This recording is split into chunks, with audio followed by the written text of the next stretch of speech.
Welcome to Nevada Gaming's expose of Harvey's Casino and those responsible for bombing the resort in 1980.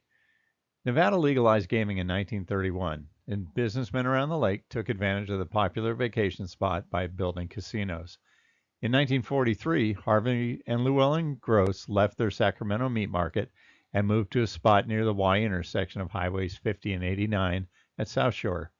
Llewellyn cooked and made barbecue beef sandwiches, and the couple sold them at a market during the summer season their first year. In 1944, a 10-acre parcel used as an Episcopal church summer retreat came on the market. It was right across the street from the Nevada Club at State Line.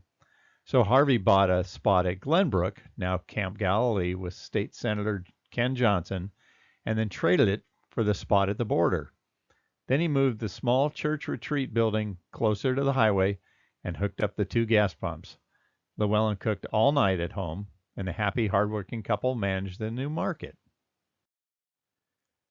Across the street at State Line, the tiny main entrance casino offered penny roulette.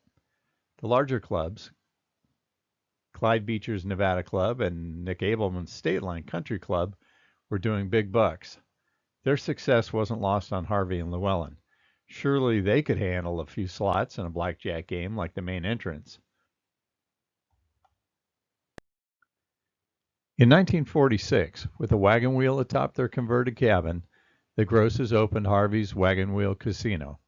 The 6 slots and blackjack table added to their fame beyond Llewellyn's barbecue beef sandwiches, and the cafe pit stop was busy all season. The following year, they added on to the property, removing the wagon wheel, but making sure everybody knew this was the Wagon Wheel Saloon that they had heard about. The Wagon Wheel Casino continued to grow, adding more and more slot machines into a wagon wheel arcade. Although Harvey was reserved and reticent, Llewellyn was a spitfire with an indomitable spirit who spoke her mind and drove the wagon train. As noted in a Nevada Magazine article years ago, Llewellyn and Harvey liked to have a few drinks after a tough day. One evening, during an argument, Llewellyn spun around in the kitchen and threw a steak at Harvey's head. She missed. Another time, instead of a steak, she threw a punch that Harvey ducked. The man behind him wasn't so lucky. He got decked. When a newly hired security guard saw her lean over the bar one night and pour herself a drink, he told her to stop. She decked him too. The Gross family was busy 24/7, and Nevada wasn't as built up then as it is now. There were no fast food joints, no banks, and they had to do many jobs themselves, learning as they went. At 1 p.m. each day, Llewellyn drove Harvey to Carson City, about an hour away, so that they could do their banking. As for Harvey, he happily slept since he often stayed up all night to run the 24-hour gas pumps.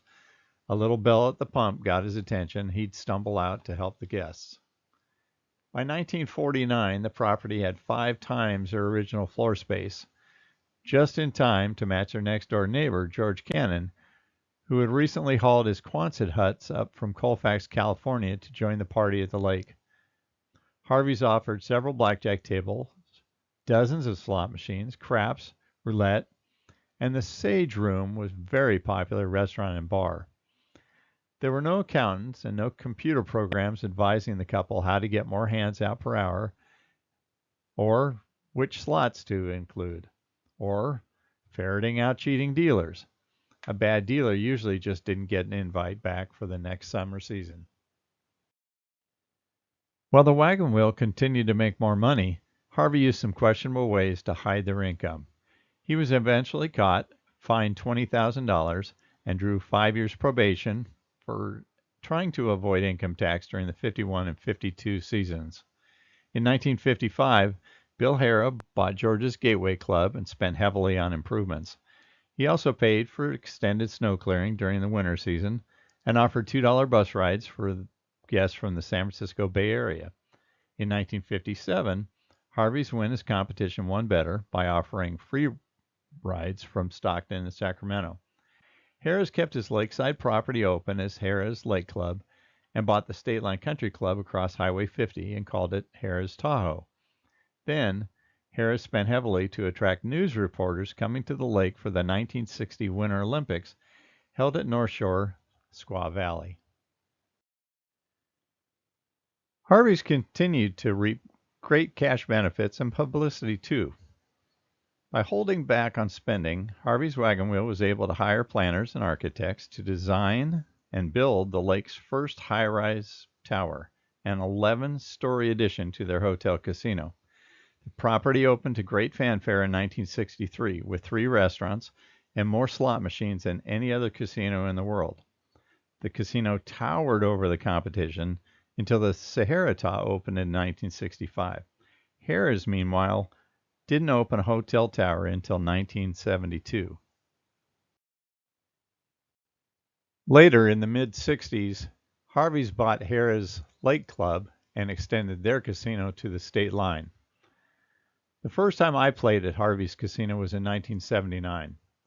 I was taken by the Old West theme, the wagon wheel, the Death Valley Days cow skull with horns, where even the slot machines had skull symbols and fun food fortune on some reels. But atop the 11-story tower was a restaurant called Top of the Wheel, with, of all things, a Polynesian theme. Tiki gods, palm trees, a little waterfall. Interesting. Obviously Llewellyn's idea. She was one of a kind. Unfortunately, she passed away early while driving along US 395 in Washoe Valley. Llewellyn died of carbon monoxide poisoning after carefully pulling her car off the highway. A leak in the exhaust system was to blame. In 1972, Harvey's purchased Caesar's Inn at 168 Highway 50 across from the South Tahoe Nugget and renamed it Harvey's Inn. James Delk, a dealer at Harvey's Wagon Wheel, who often stole $25 chips during his shift, decided to extort Gross and other local casino owners for revenge when he was fired. His plan was to kidnap Gross and have him fly his private helicopter over the Sahara Tahoe, Wagon Wheel, and Harrah's Tahoe while collecting $300,000 in cash from each property via a rope from the roof to the aircraft. When Delk was arrested, he claimed it was just a fantasy he thought up, but a search of his car turned up a gun, radio transmitter, rope, and a phony bomb. He got a year in prison and 4 years probation, and he was barred from Nevada casinos. The following year, the Wagon Wheel began constructing a 22-story tower addition, including a 5,000-vehicle parking garage. In the 1970s, Harvey's put red, white, and blue casino chips in their blackjack trays. A special $2 bicentennial chip was added in '76. They were still being used in 1980 when I stayed at the Green Lantern Motel off State Line and played blackjack daily at South Shore. On Monday, August 26, I hit Barney's, Harrah's Sports Casino, Caesar's, and the Sahara Tahoe and made a few $100s. Boy, was I happy. On Tuesday, I drove the back way past Emerald Bay and played at the North Shore clubs, including Crystal Bay, Tahoe Biltmore, Calneva Lodge, and the Nugget. I found the road blocked when I tried to get back to South Shore, so I drove to Reno and stayed at the Mapes. The next day, the news was stunning. Harvey's had been blown up. The next morning, while I was trying to enjoy a $2 breakfast, I found that the newspapers were all about a bombing. The day before, August 26th, 2 men in white jumpsuits delivered a large box with a sheet emblazoned with an IBM logo on it to Harvey's executive offices on the second floor. A few hours later, at 6 a.m., slot shift manager Robert Vincent found the bomb and a letter. He called security. The note set out specific details and information, including the sobering fact that the bomb could not be defused except by the builder. The Tahoe Douglas bomb squad viewed the box and called the FBI. At 8 a.m., Harvey's was evacuated. An hour later, small hotels and motels around the casino met the same fate. X-rays proved the bomb to be the real thing. Harrah's workers across the street nailed plywood sheets to street-level windows. FBI Special Agent Joe Cook landed his FBI helicopter in the Heavenly Valley parking lot at 11 p.m. There he met with Special Agent Nicholas O'Hara. O'Hara had 3 canvas bags with him, filled with cash from Harvey's Inn. Well, actually fake ransom money. Stacks of cut paper covered with a few $100 bills on top of each. Just after midnight, Special Agent Cook got the call he was waiting for at the airport.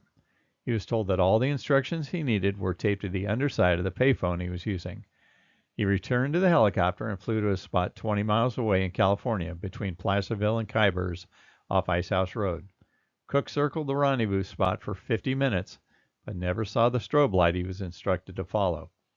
He returned to the airport where he waited for nearly an hour, but the phone never rang.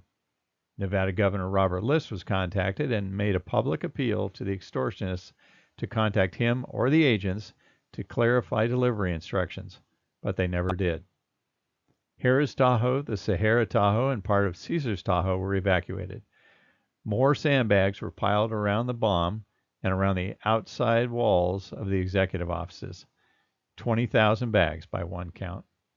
Then one lucky explosive expert drilled a hole in the bomb cabinet and planted a tiny shape charge explosive to try and defuse the bomb with the robotics device. People were ordered to take cover.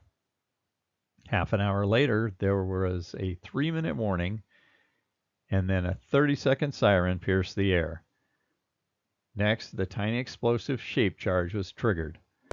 At least one mercury switch engaged. The bomb detonated at 3:47 p.m. The force of the explosion blew the entire street-level front of the building off. Steel beams, chunks of concrete, and shards of gas scattered the streets.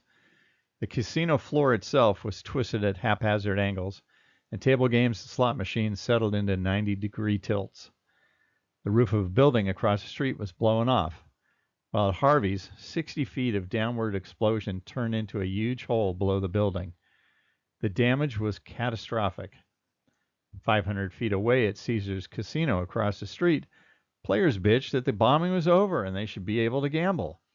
Casino personnel raced to open the table games, slot attendants left break rooms, and by 4:30, the casino was hopping. As for the perpetrators, Harvey's high roller John Burgess called the shots. He was a restaurant owner from Clovis, California, who used his restaurant in Fresno to increase his income, but was purported to have lost over $800,000 in Harvey's casino and also owed back taxes. Apparently, John Burgess was a careful man, even if he was playing with dynamite, and he planned well. In October the year before, Burgess had rented a Tahoe apartment and spent days at Harvey's, playing blackjack and also noting security shift changes, managers, slow periods of operations, and even the height of the curbs he planned to wheel a heavy bomb across. Then, Burgess enlisted the help of his sons, John W. and Jim, and started with the theft of explosives from the Helms power plant in Southern California. There they used a welding torch to easily cut through wimpy padlocks. Burgess Sr. packed the dynamite sticks into a walk-in freezer at his home in Clovis. Burgess' sons helped him construct the bomb, but balked at delivering it. So instead, they coordinated with their father and his girlfriend, Ella Joan Williams, to collect the ransom drop, which we said didn't exactly go well. Burgess's sons were young, just 18 and 20, as seen in the photo. And while they didn't want to deliver the bomb, they did help build it, as I mentioned. And eventually, John also loaned the white van to his father and his new cohorts. John Burgess Sr. hired Willis Brown and his son-in-law, Terry Hall, to drive with him for the delivery. He promised them $2,000 each, and John Jr. loaned them his white van. After the bombing, local Tahoe Hotel Ballamore owners, Gerald and Nancy Domenico, contacted authorities with a license plate number from a white van. It was traced to the Villa Basque restaurant in Fresno, owned by John Burgess Sr. 3 weeks later, a load of 900 pounds of dynamite with primers was stolen from the Helms power plant. Burgess and his son buried the explosives in a creek bed in Clovis. The security must have been a joke at the Helms power plant, losing nearly 2,000 pounds of dynamite. The FBI, local county sheriffs, and city police pounded the pavement, and finally, a year later, in August of 1981, the FBI arrested John Waldo Burgess, 20, on suspicion of perjury. The FBI told him that his brother and he could get special leniency if they cooperated, and they did. 2 days later, their father and his girlfriend, Ella Williams, were arrested. The same week, agents arrested Willis Brown and Terry Hall. As promised, the brothers were released on their own recognizance and given suspended sentences. The others weren't as lucky. Dad died in prison at 74 years of age, 16 years after the bombing in September of 1996. In 1982, Harvey's Resort Hotel at Lake Tahoe finalized reconstruction, while contractors finalized their final bills, resulting in an $18 million spend refurbishing the property. The cost was exorbitant and nearly killed Harvey Gross. He died at 78 the following year. Richard Cudnett took over the reins the same year and helped the property move away from its cowboy sagebrush roots. I've always had a soft spot for Harvey's because I've always had good luck there.